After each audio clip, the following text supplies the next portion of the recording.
Frères et sœurs de l'émission La manne du ciel.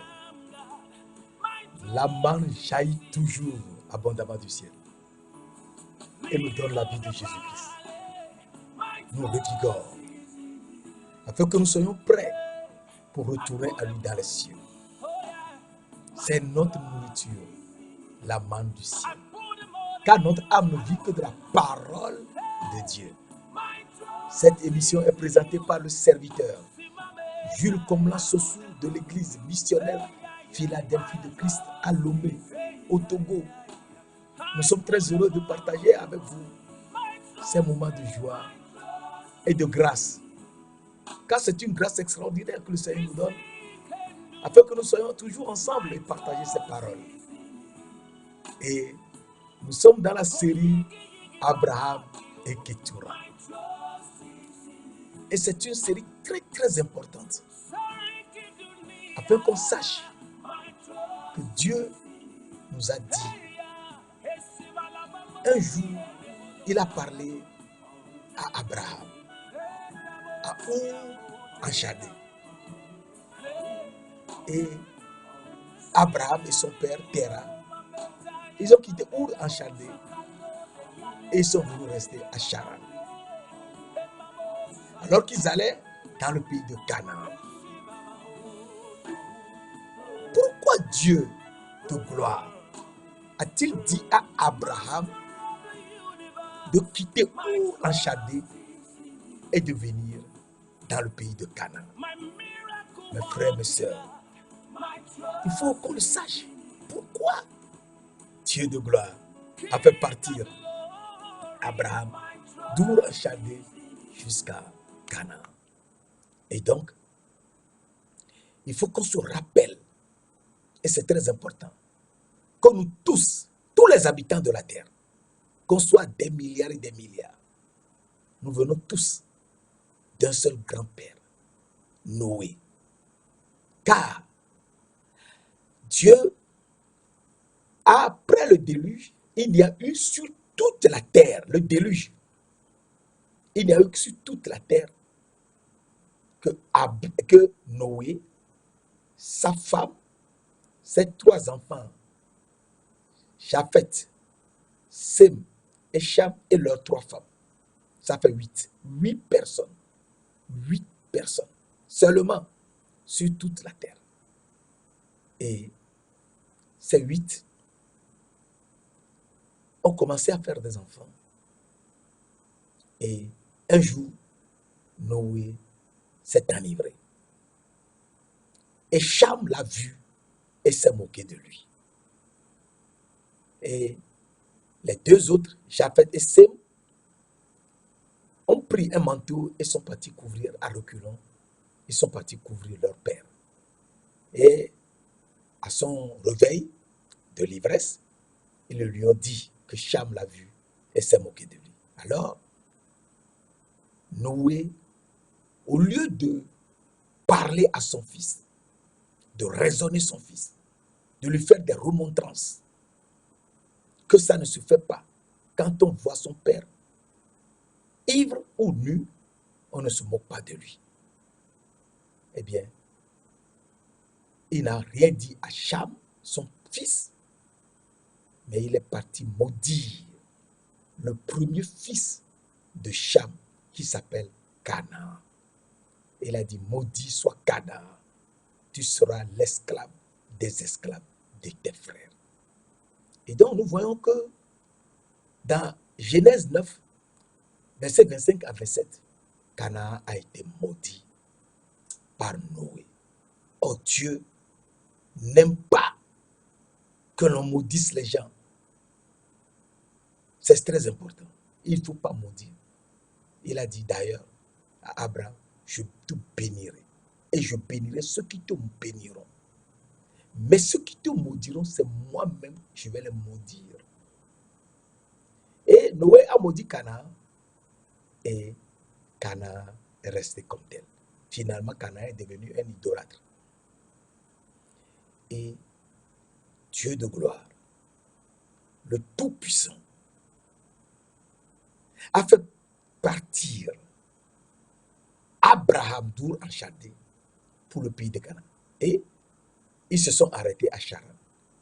Après la mort de Terah, le père d'Abraham, Dieu a encore parlé à Abraham de quitter ce pays et qu'il viendra et qu'il lui montrera un autre pays. Et Abraham a suivi la parole de Dieu. Et Dieu l'a conduit jusque dans le pays de Canaan. Pourquoi le pays de Canaan? Et c'est très important. C'est très important de suivre cet aspect pour qu'on soit dans la parole de Dieu. Comprendre à peu près, nous ne pouvons pas tout savoir, mais à peu près ce que Dieu veut. Abraham est arrivé dans le pays de Canaan. Après quelques instants, où il a adoré le Seigneur l'Éternel, il est parti en Égypte. Et il a pris tout ce que Pharaon lui a donné parce que sa femme était très belle. Et il a laissé à Pharaon sa femme. Mais Dieu, le Dieu Tout-Puissant, le Dieu de gloire, si on ne le connaît pas, on peut s'amuser. Mais il faut le connaître en tant que Dieu, le Tout-Puissant. Et là, si on le connaît, et tant soit peu, on changera. Et on suivra sa parole tout doucement pour être dans sa pensée, suivant sa pensée. Dieu de gloire, lorsque Pharaon a voulu toucher Sarai, il a compris que ce n'est pas n'importe qui, cette femme. Dieu lui a fait ce qu'il avait fait à Abimelech. Et Pharaon a fait sortir Sarai et tout ce qu'il avait donné, les servantes, l'or, tout, il a tout laissé. Et Abraham est parti avec Sarai, les biens et les servantes que Pharaon lui a donnés. Et ils sont revenus dans le pays de Canaan. Mes frères, mes sœurs, il faut suivre la parole pour savoir que nous avons un Dieu tout-puissant. Et dans le pays de Canaan, Dieu un jour a manifesté quelque chose et que nous allons voir rapidement et en avance. Dans Genèse 13, nous lisons rapidement et nous enchaînons. Abraham remonta d'Égypte vers le midi, lui, sa femme et tout ce qui lui appartenait, et Lot avec lui. Verset 2. Abraham était très riche en troupeaux, en argent et en or. Verset 3. Il dirigea ses marches du midi jusqu'à Bethel, jusqu'au lieu où était sa tente au commencement entre Bethel et Haï, c'est-à-dire le pays de Canaan. Au lieu où était l'autel qu'il avait fait précédemment, et là Abraham invoqua le nom de l'Éternel. Verset 7. Il eut querelle entre les bergers des troupeaux d'Abraham et les bergers des troupeaux de Lot. Les Cananéens, les Phérésiens habitaient alors dans le pays. Donc c'est toujours le pays des Cananéens. Et Dieu, après cela, Dieu dit à Abraham, lève les yeux. Après que Lot se fut séparé de lui, l'Éternel dit à Abraham, lève les yeux et du lieu où tu es, regarde vers le midi, vers le nord, vers l'orient, vers l'occident. Car tout le pays que tu vois, je le donnerai à toi et à ta postérité. Pour toujours. À toi et à ta postérité. Pour toujours. le pays des Canaan, Israël, là, les gens peuvent tout faire. Tout, ce sera toujours Israël pour l'éternité. Donc, on peut tout faire. Jérusalem, la capitale, on peut tout faire. Jérusalem sera toujours la capitale d'Israël. Quoi qu'on fasse. Et d'ailleurs, très bientôt, on construira le temple.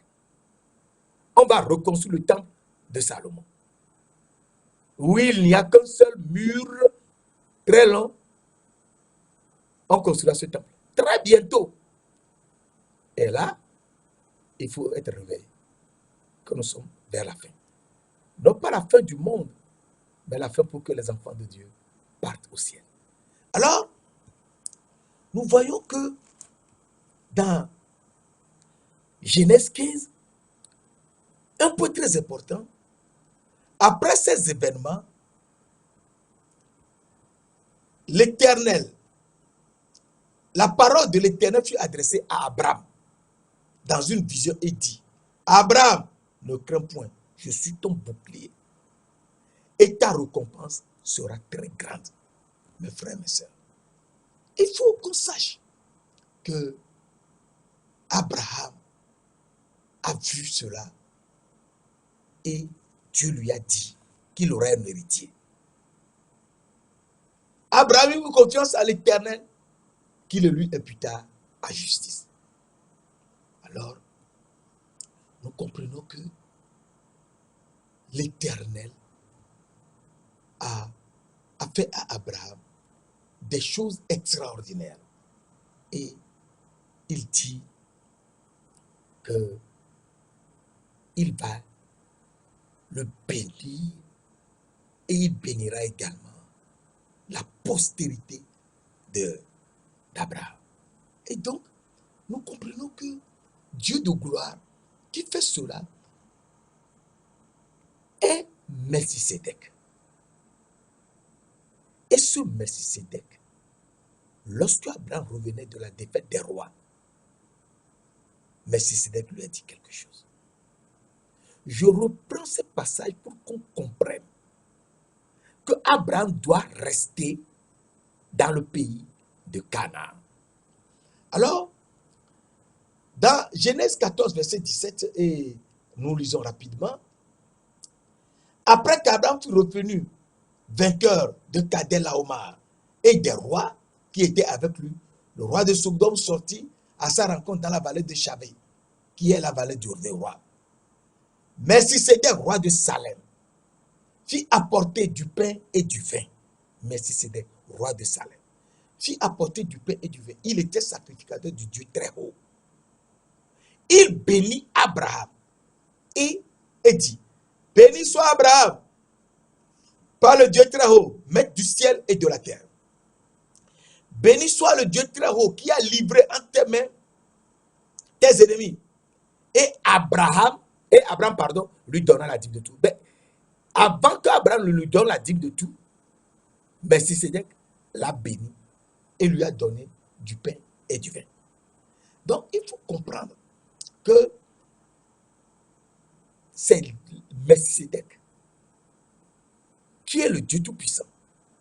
C'est ça, très important. Ce Melchisédek, c'est Jésus-Christ lui, c'est le Fils de Dieu. Et il a béni Abraham, lui a donné du pain et du vin, et il a béni. Et ce n'est qu'après sa bénédiction que Abraham lui a donné la dîme de tout. Et Melchisédek est roi de Salem. Il était sacrificateur du Dieu très haut. Et Salem, c'est où? On a dit Jérusalem. Donc, il faut noter que c'est toujours Salem, Jérusalem, que Melchisédek s'est manifesté à Abraham, donc dans le pays de Canaan. C'est très important de connaître ces aspects. Salem, Melchisédek est le sacrificateur du Dieu très haut. Il était roi de Salem, Jérusalem. Et donc, à partir de là, nous comprenons que Dieu a fait quitter Our en Chaldée et ensuite Abraham et son père sont restés à Haran, mais Dieu l'avait quitté Haran également, et ils sont venus dans le pays de Canaan. Et là, Abraham a acquis le, le, le, le, le lieu où Dieu lui avait montré à Morija d'offrir son fils en holocauste. Et Dieu lui-même lui a donné un bélier. Et Abraham a tout fait quand Dieu lui a donné le bélier, en lui parlant depuis les cieux des cieux. Et il a pris le bélier et ils l'ont offert en sacrifice, lui et son fils, à l'Éternel. Eh bien, Abraham a tout fait pour acheter ce lieu comme lieu de sépulture. Et il a enterré sa femme, Sarah, là-bas, dans la caverne de Mapéla. Et lui-même, quand il était mort, on l'a également enterré dans la caverne de Mapéla. Son fils, Isaac, a été également enterré dans la caverne de Mapéla. La femme d'Isaac, Rebecca, a été enterrée dans la caverne de Mapéla. Et Léa a été enterrée dans la caverne de Mapéla. Et Jacob, le fils d'Isaac, a été également enterré dans la caverne de Mapéla. Donc nous voyons très bien que le Dieu d'Abraham, Dieu d'Isaac, Dieu de Jacob, eh bien, lui-même également sera enterré dans la caverne de Mapéla. Et c'est très important. C'est très important. Et nous faisons cette étude pour que on soit réveillé, savoir que Dieu veut venir dans le pays de Canaan, car Canaan a eu pour fils Heth. Les fils de Canaan sont Zidon, son premier-né, et Heth. Et la caverne de Mapéla a été vendue par Ephron, qui est descendant de Heth. C'est pourquoi on parle des Hétiens. Et donc, Dieu de gloire a fait acheter tout ce territoire où il avait mis Abraham à l'épreuve. Et Abraham a pu offrir son fils en holocauste. Mais Dieu lui a donné un bélier et lui, son fils, l'ont offert en holocauste à l'Éternel. Eh bien, Abraham a tout fait pour acheter ce lieu. Et quand il était mort, Sarah était morte, lui-même était mort, on l'a enterré là-bas. Et je te disais la dernière fois que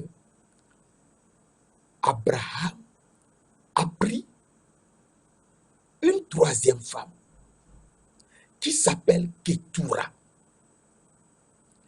Et Ketura que Abraham a pris après la mort de Sarah, Abraham a pris Ketura. Et Ketura est une Éthiopienne. Et étant éthiopienne, elle a donné à Abraham 6 garçons. Ketura, l'Éthiopienne, on n'a pas dit l'Éthiopienne, mais je te dis Ketura, l'Éthiopienne, pour quelque chose qu'on verra bientôt. Elle a donné à Abraham 6 garçons, dont le 4e s'appelle Madian. Elle a donné, à Abraham, je te lis ça rapidement, Zimran, Jokshan, Medan, Madian, Jisbak et Chouach. 6 garçons. Et Abraham, avant de mourir, a envoyé les 6 garçons dans le pays d'Orient auprès d'Ismaël, qui était toujours en contact avec son père.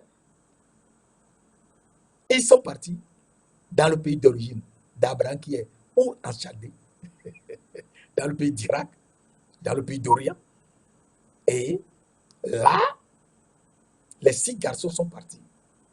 Et lorsqu'Abraham était mort, nous avons vu que dans le verset 9, Genèse 25, verset 9, Isaac et Ismaël, son fils, l'enterrèrent.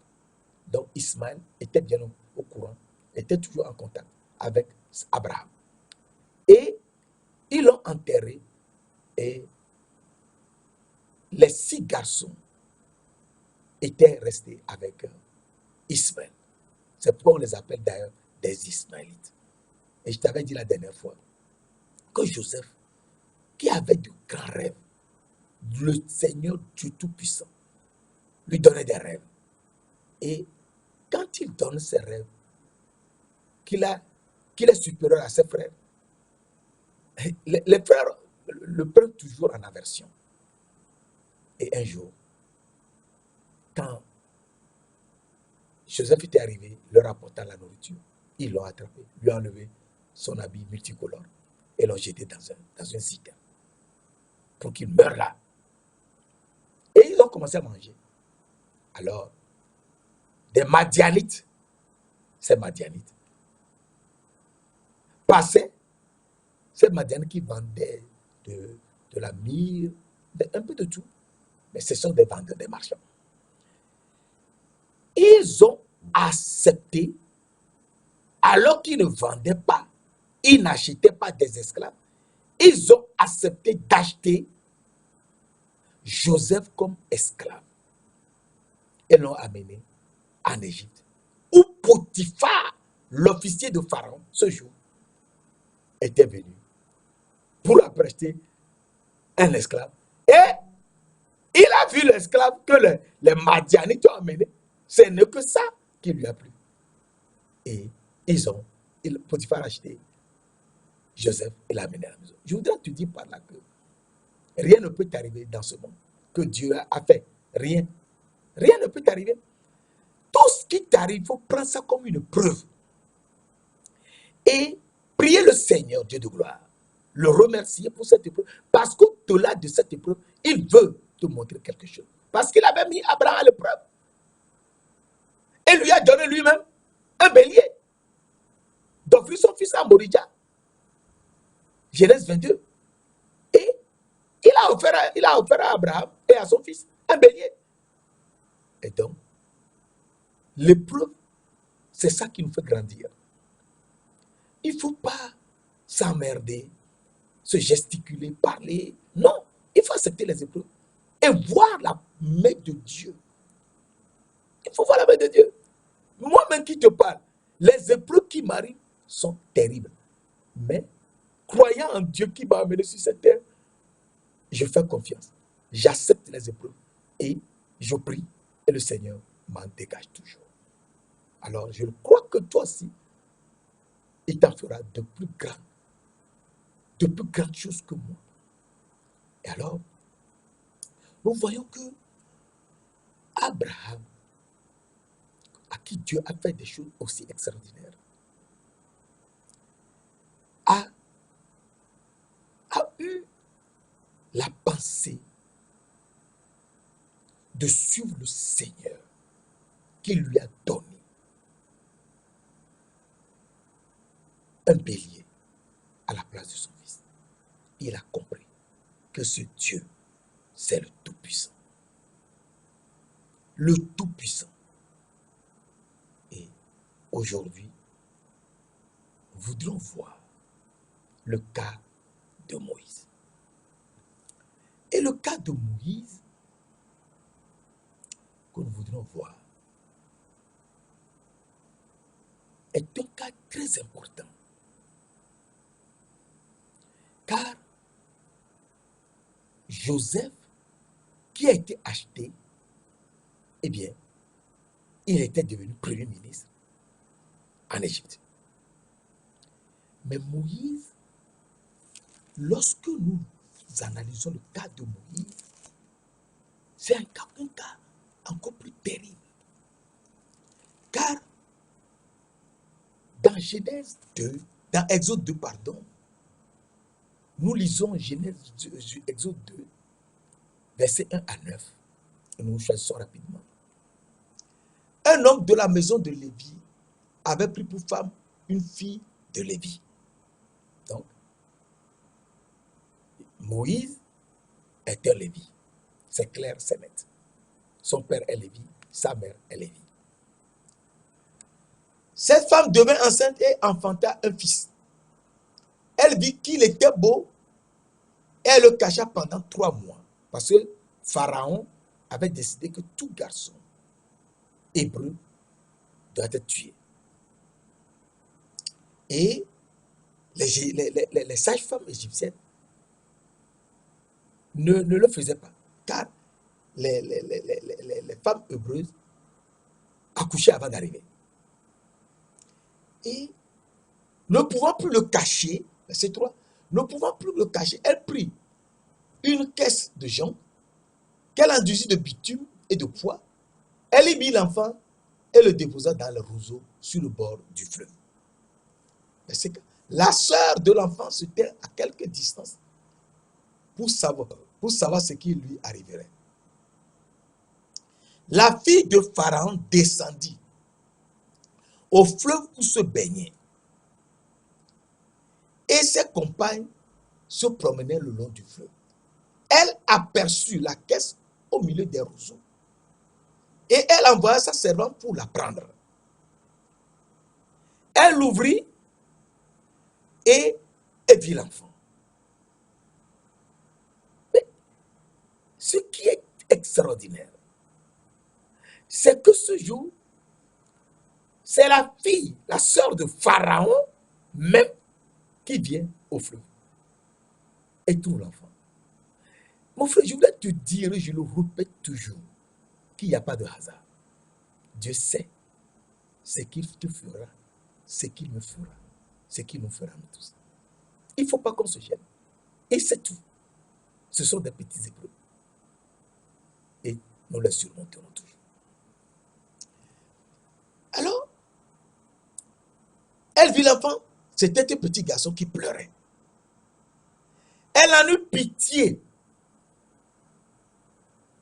Et elle dit, c'est un enfant des Hébreux.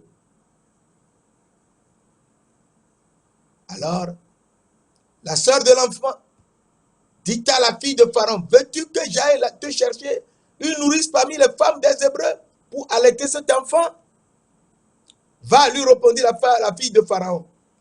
Et la jeune fille alla chercher la mère de l'enfant. Verset 9.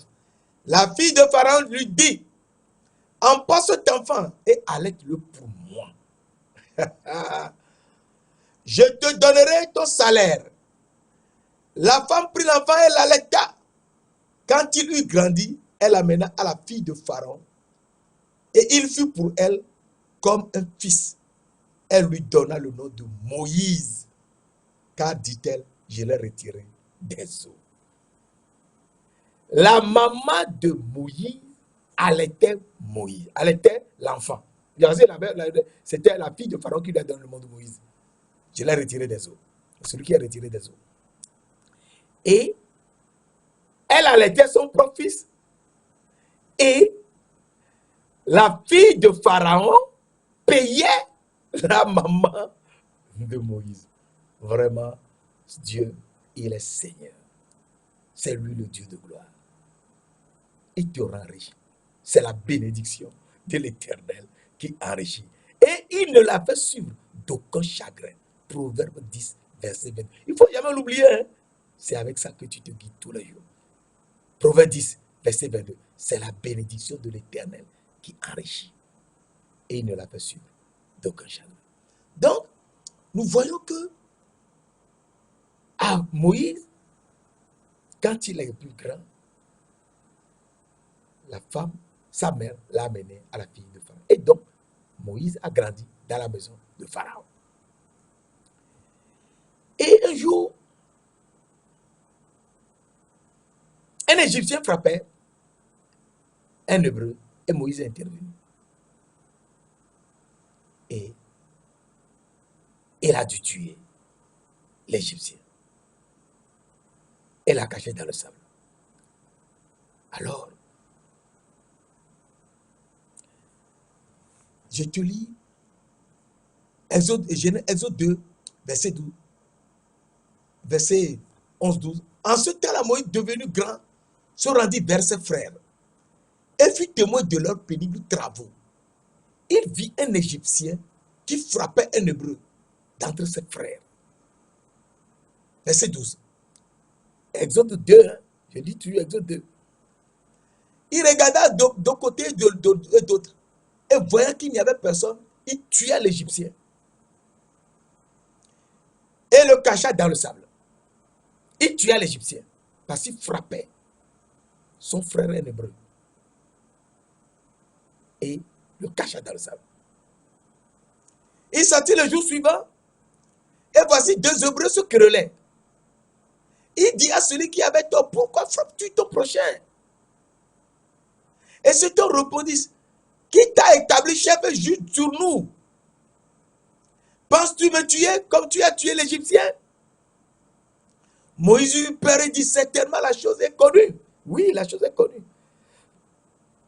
Puisque Pharaon a appris ce qui s'était passé et cherchait à faire mourir Moïse. Mais Moïse s'enfuit de devant Pharaon. Verset 15. Mais Moïse s'enfuit de devant Pharaon et il se retira dans le pays de Madian, où il s'arrêta près d'un puits.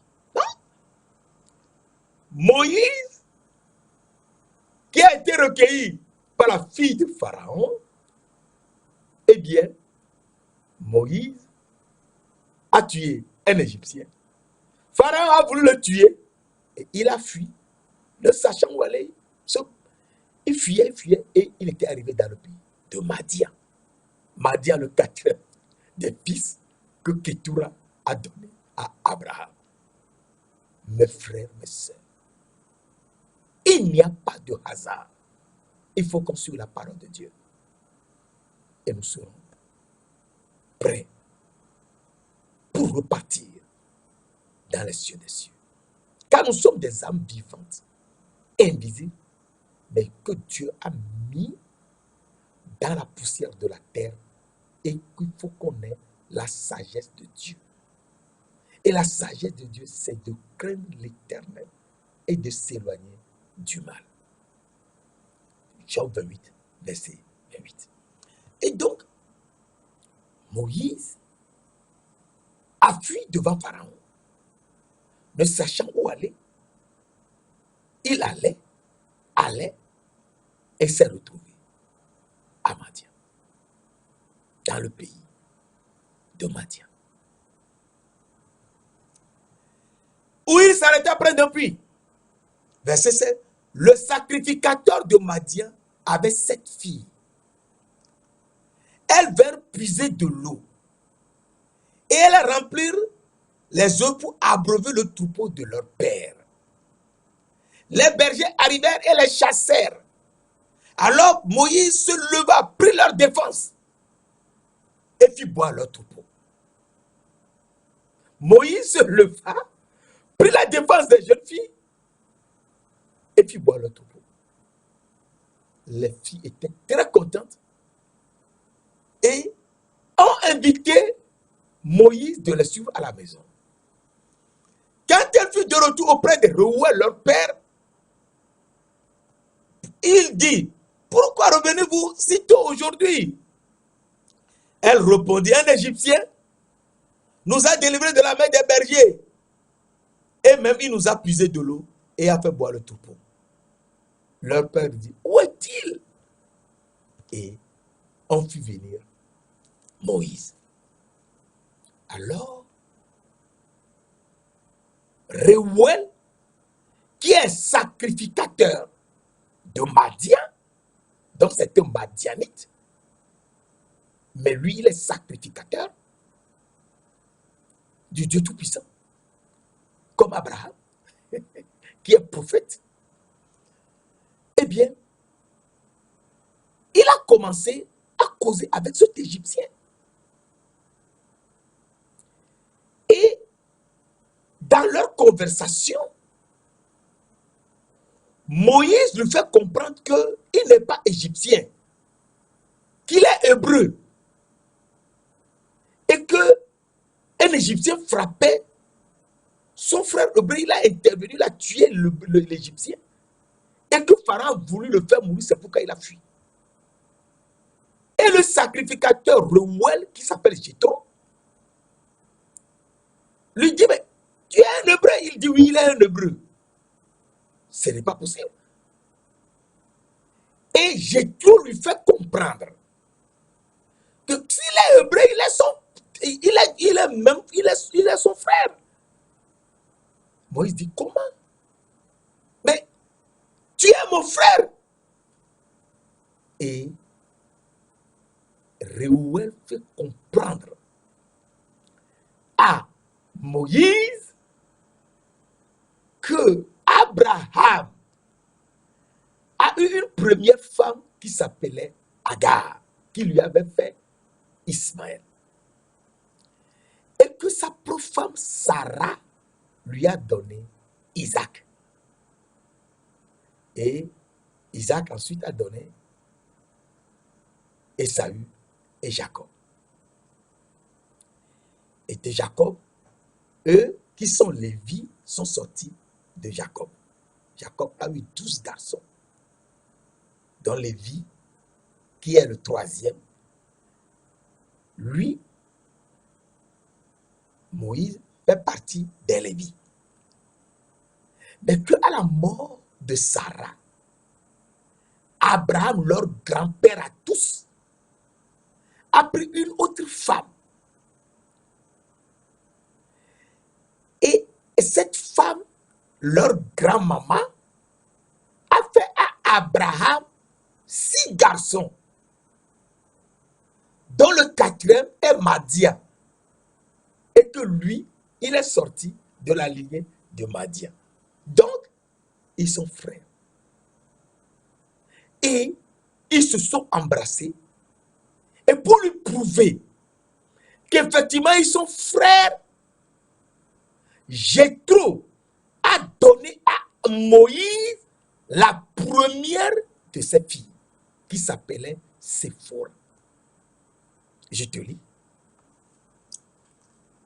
Moïse décida à demeurer chez cet homme, Jéthro, sacrificateur de Madian, qui lui donna pour femme Séphora, sa fille. Mais s'il lui a donné Séphora, sa fille, il ne peut pas lui donner Séphora, sa fille, à l'air. C'est en fonction de quelque chose que Jéthro a pu donner à Moïse Séphora, sa première fille. Il a donné à Moïse Séphora, sa première fille, sa propre première fille, tout simplement parce que Moïse est un frère. Moïse est un Lévi, est un fils d'Abraham, que Sarah a donné à Abraham, Isaac, et que Isaac a donné Ésaü et Jacob. Et Jacob a donné Lévi. Et Moïse et les autres sont sortis de Lévi.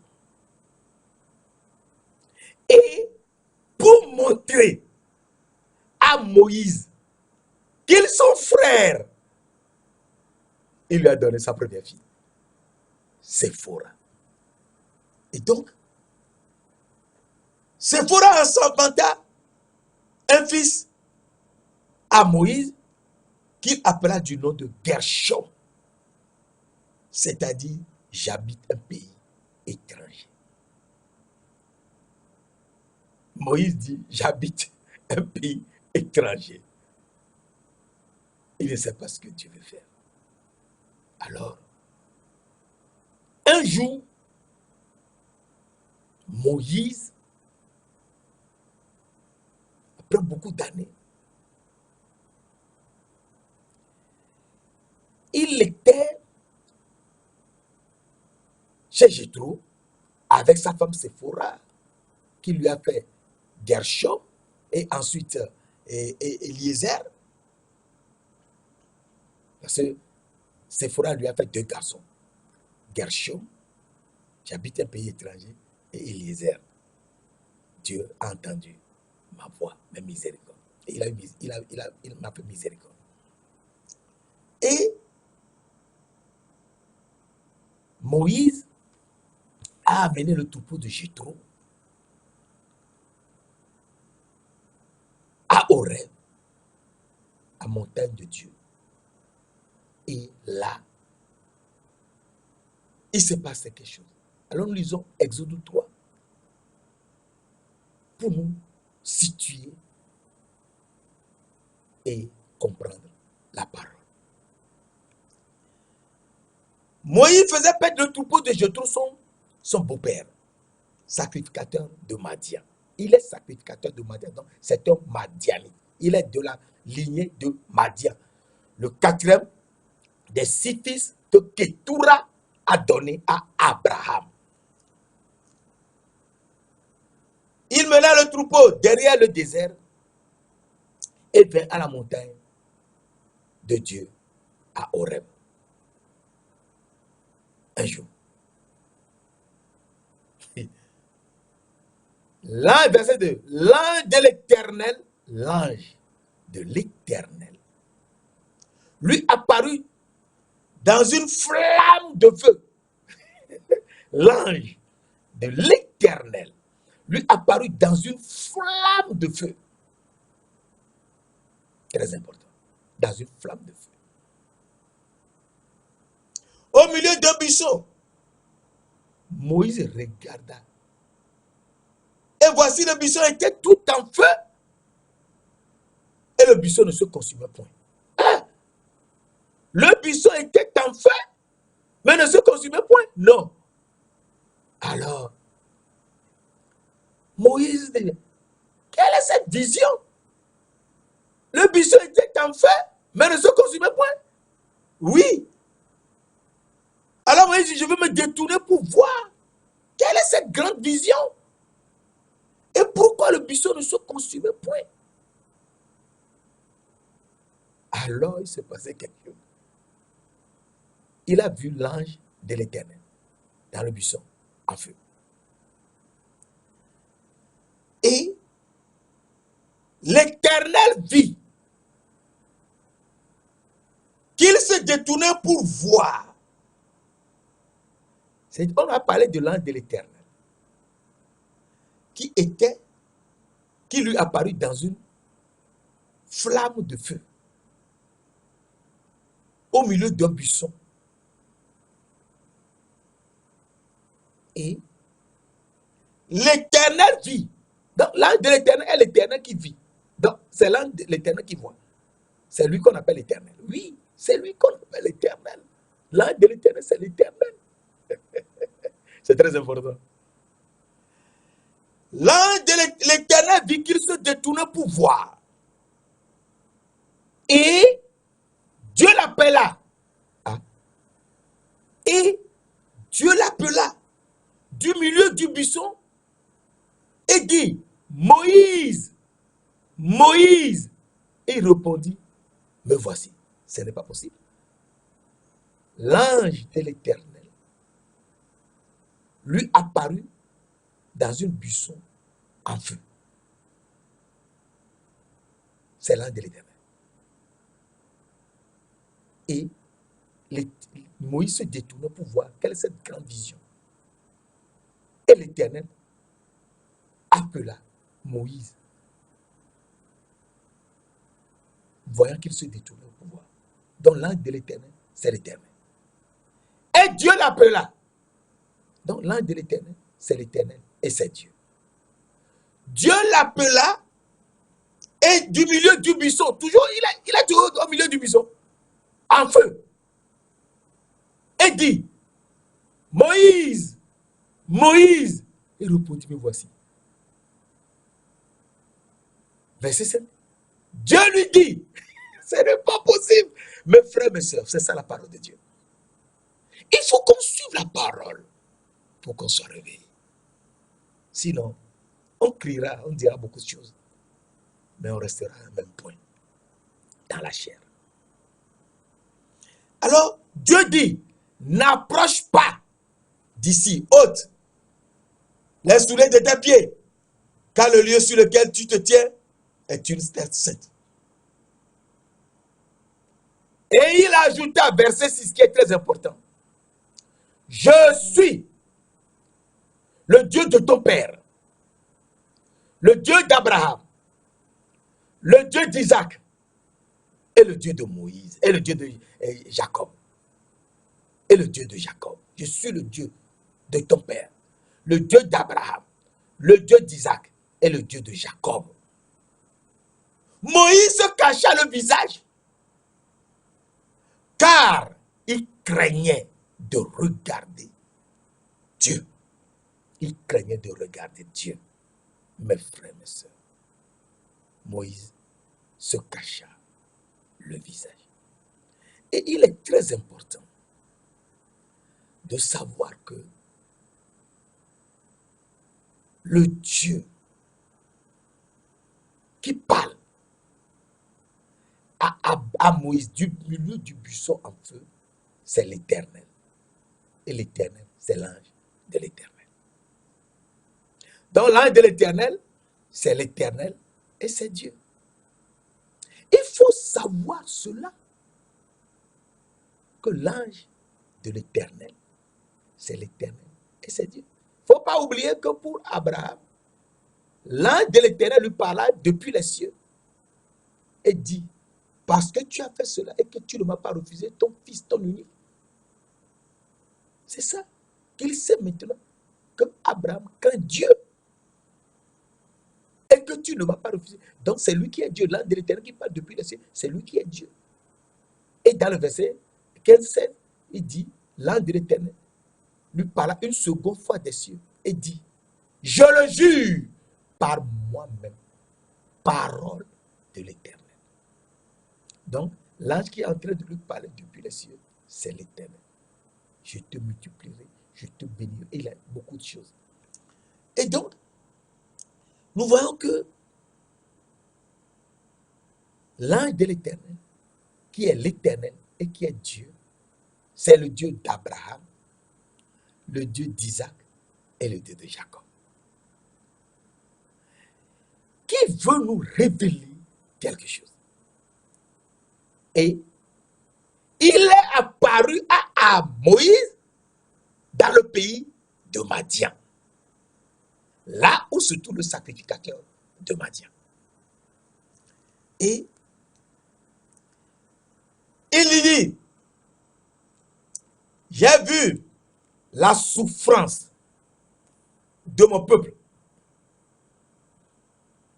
qui est en Égypte. J'ai entendu les cris que lui font pousser ses oppresseurs. Car je connais ses douleurs. Mon frère, Dieu connaît nos douleurs. Et il vient nous sauver. Il connaît nos douleurs. Il vient pour nous sauver. Dieu, le Tout-Puissant, hein, on ne parle pas d'un monsieur, d'un quelqu'un, non. On parle de Dieu, le Tout-Puissant. Il vient pour nous sauver. Verset 8. Je suis descendu. Jusque dans la flamme de feu que tu vois. Je suis descendu pour le délivrer de la main des Égyptiens et pour le faire monter de ce pays dans un beau et vaste pays, dans un pays où coule le lait et le miel, dans les lieux qu'habitent les Cananéens. Mes frères, mes sœurs, dans le lieu qu'habitent les Cananéens, les Hétiens, mes frères. Il ne faut pas oublier que Heth est le fils de Canaan.